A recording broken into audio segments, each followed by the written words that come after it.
He says, quote, the threat of a tit-for-tat tariff war has become much more of a reality this week with the potential to disrupt global supply chains and stifle economic growth.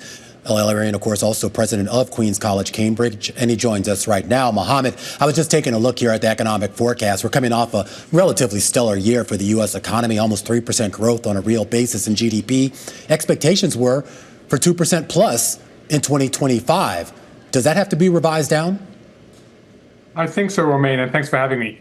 The median expectation is 2.3%. I suspect we're going to see a whole series of downward revisions in the next few weeks. I suspect those revisions will be from about 0.5 percentage point to as much as 1 percentage point. And if that happens, we're going to be discussing the risk of what's called stall speed, which means the economy isn't going fast enough to gain the sorts of traction that keeps us out of something worse. So when we talk about what the economic conditions are going to be, Mohamed, are we talking about recession, or is this one of those sort of stagflation scenarios that a lot of economists have been warning about for the past few weeks? So my own probability of recession has gone up from 10% at the beginning of the year to somewhere between 25 and 30%. So it's a risk scenario. It is not a baseline.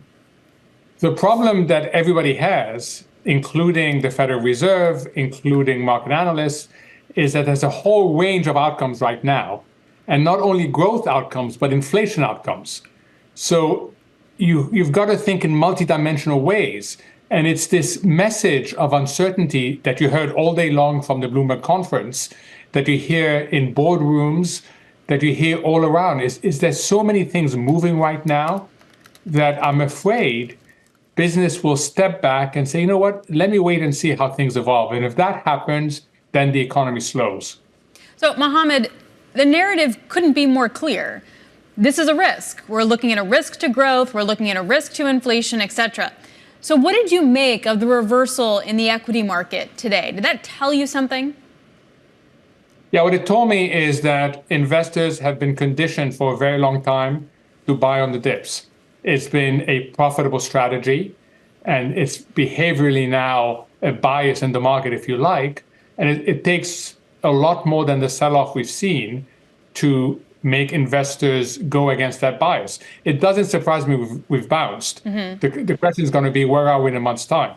Right. What happens after the bounce becomes a question. Mohamed, we also saw the probability of a rate cut now in May increase to over 50%. Do you think that's a done deal-ish?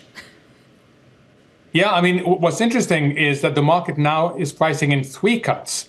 I think that's excessive. I think we're not only looking at lower growth, but as Romain said, we're looking at higher inflation.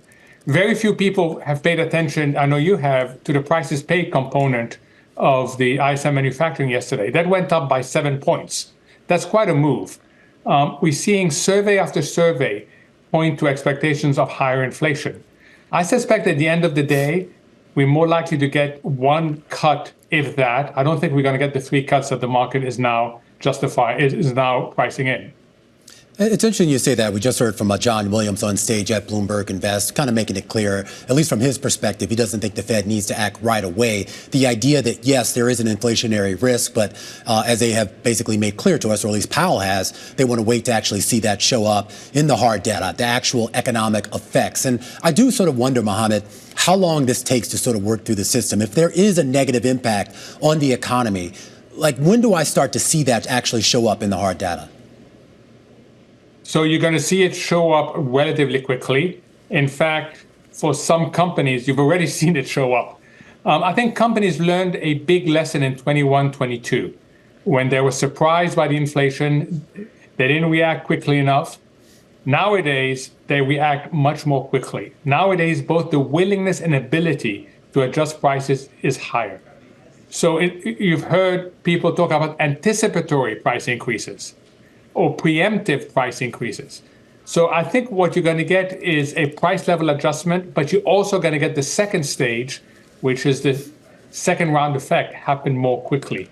So it will be faster than most people expect, unless, and I want to stress, unless this economy slows down significantly. And if this economy slows down significantly, we have a much bigger problem on our hand. It's kind of concerning, though, too, Mohamed, because we haven't really even gotten to the meat of this new administration's policies. And I'm talking mainly on the fiscal front. Obviously, we have a lot of things that need to work its way through Congress, and maybe we're going to get a little bit of a taste of that tonight during the president's address to Congress. But when we talk about some of the fiscal proposals that we know the president has said publicly he wants to pursue, those also have the potential to be a bit of a drag on the economy. And I am wondering if we are going to try to see or try to get some sort of balance here, whether it's either Congress pushing back or maybe the White House itself realizing that maybe we should kind of stagger some of these things.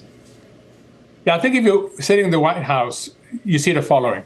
You see that you've succeeded in bringing energy prices down. Look where oil is trading. And that's a direct beneficial impact on real purchasing power of Americans. You will feel that your efforts on terms of public sector reform, DOGE, are going to pay off over the long term. You will feel that you've got deregulation coming that will spur private investment. And you would look at all this and say, you know what, the short-term disruptions are worth the long-term gains. So I don't think you're going to see massive reversals in the White House anytime soon. I think you're going to see conviction that these relatively small disruptions are part of getting to the better destination. The problem is this journey is a very challenging journey because you don't control sentiment. You don't control household sentiment and you don't control business sentiment. And if household and business sentiment continue to go down, then the task facing the administration will be much more difficult. So in your best guess, is U.S. exceptionalism done or on pause? I think U.S. exceptionalism is there, but it's subject to a bigger left tail than we have seen for quite a while. Do you feel that if we get the more bullish sentiment parts of a Trump agenda, which comes in the form of deregulation and tax reform, if we get that within a certain time frame, could it really help reignite the U.S. exceptionalism? I think it can. I think business is looking for that.